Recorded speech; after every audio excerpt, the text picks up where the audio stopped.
In the first chapter of Bread Grows in Winter, she's addressing the topic of who Christ is. The title of the chapter is Our Image of Christ.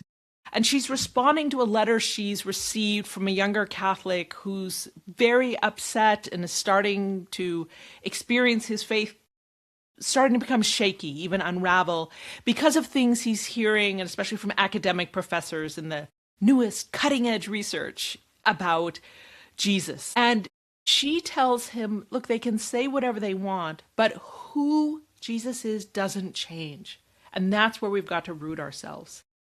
And she also talks about how getting to know Christ is such a huge endeavor, not over just the lifetime of one person, but over the centuries of the church, that we need to accept that it has many, many, many aspects to it. Some that we may not see at a given moment, and we've got to trust just who Jesus is. She also talks about the importance of truth, and this is in a chapter in Bread Grows in Winter called Faith, Skeleton or Body.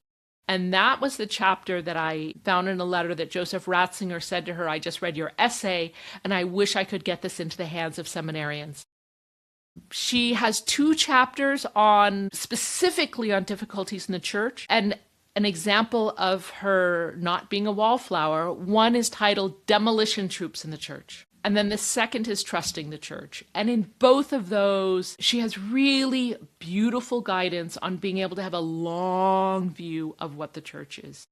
Also, for me, something that gives her a great deal of credibility is when there are troubles, she never says, no, don't worry, everything's fine, just relax.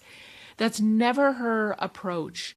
She, when there's a problem, she names it and she describes it. And some of the problems she describes are harrowing. But she talks about how the church is so much bigger than those problems. And that some of these problems, and this has helped me, right today when we see some of these problems unfolding, she reminds us that some of these problems may not be solved in our lifetime.